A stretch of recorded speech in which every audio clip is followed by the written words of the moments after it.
Back into Fox 35 News Plus, give you a live look over downtown Orlando as it celebrates its 150th birthday today. And joining me live now is Fox 35 News anchor John Brown. And John, we're going to talk a little bit about the history of Orlando here. Such a great history there. When I was writing my last book, Secret Orlando, I ran into so many secrets here in town. And, for example, one of the best ones is, where do we come up with the name? And the fact is, nobody knows where the name Orlando came from. Really? That's what's fascinating about this one. So it used to be called Jernigan, named after a man named Aaron Jernigan. Moved here in the early 1800s, and somewhere along the way, the name changed to Orlando. So there's four theories out there. One is there was a guy who worked for a local judge here. His name was Orlando. And so the story is the judge named the city after Orlando. We know that's not true, because why would a judge name a city after a guy who works for him, right? It makes no sense. Next one is that same guy, Orlando, died while going to Tampa, and he died near downtown. And so they buried him, and people would walk by and say, there lies Orlando. Okay, also not a whole lot of truth behind that one. There's a character in Shakespeare's As You Like It, a play named Orlando. Well, that same judge apparently liked Shakespeare. That was important enough to put in the history books. Why we know that part and not the actual name. And so the character Orlando from the Shakespeare book, they said maybe it was named after that. Well, again, why would that make any sense? Makes no sense. But then the one that makes the most sense is Orlando Reeves. He was killed near downtown during the Seminole Indian Wars. And so there's a plaque downtown that even says this history there, but it's not for sure.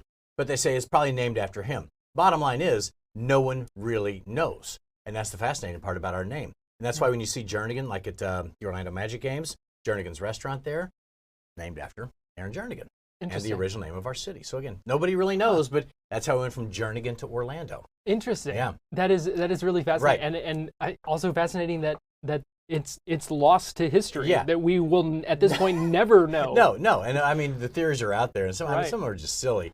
And but again, one of those things they didn't think to write down. What's the actual reason why you did this? So. No, doesn't even exist out there. Note to anyone creating future, to any Name cities it. in the future, write down why you named Say it. why. Right. Yeah.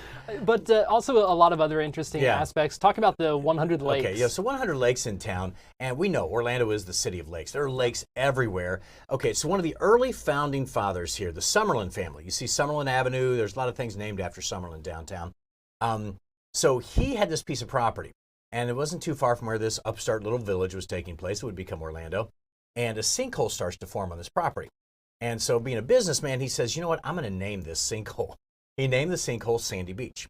And so he invited, it's hot, it's just like now. He would invite people out to spend time on the little sandy shores along his sinkhole. There's old pictures and drawings of people out there on little makeshift boats and, people swimming and enjoying. Think about the water back then. I mean, that's before he really, gators, snakes, everything else that's in there. And so, so then it got passed down to his son, who became Judge Summerlin, then Mayor Summerlin. Well, just before he took over as the mayor, I believe is the timeline on that, he decided to rename it. He was going to get married to a woman, and she died right before the wedding. So he renamed Sandy Beach in her honor, and her name was Eola. Eola. Thus, I had a feeling Lake I knew where Eola. that was going. Yeah, so there you have it right there. You can see Lake Eola off on the right side there. So that was the property that the Summerlins owned. That was a sinkhole. So the reason why I'd like to tell that story is, in true Florida fashion, we've taken a difficult situation and made the most of it. We built a city. I mean, the most iconic images of this town are Lake Eola, with the city growing up around it. We put a band shell on it. We put a fountain in it. We had this Queen of England send us swans to put in it.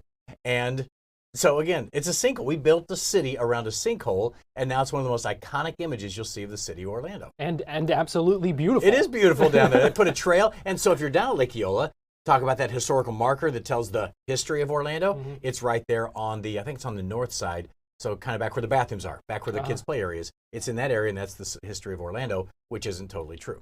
So there it is, all in one space. Interesting. Yeah. It's so many interesting stories. And why so many pineapples?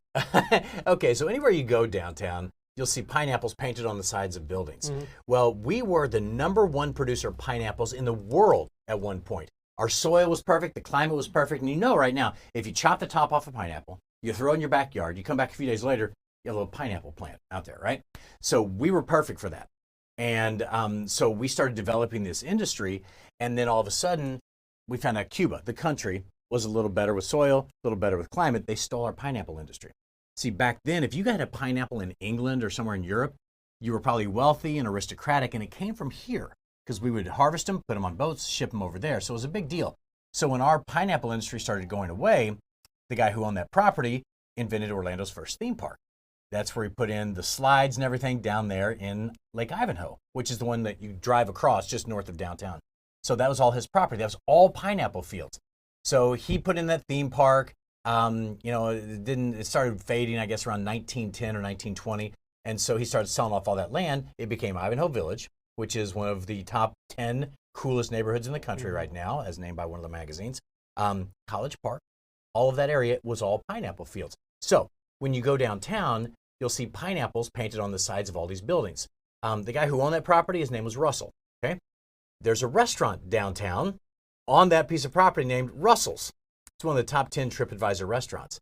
On the top of Russell's sign is a pineapple. I had eaten there probably 20 times and never thought to question before I wrote the book, why is it named Russell? Why is there a pineapple on there? And now there's a restaurant right across the street called the Pinery, and it's all about the history of Orlando.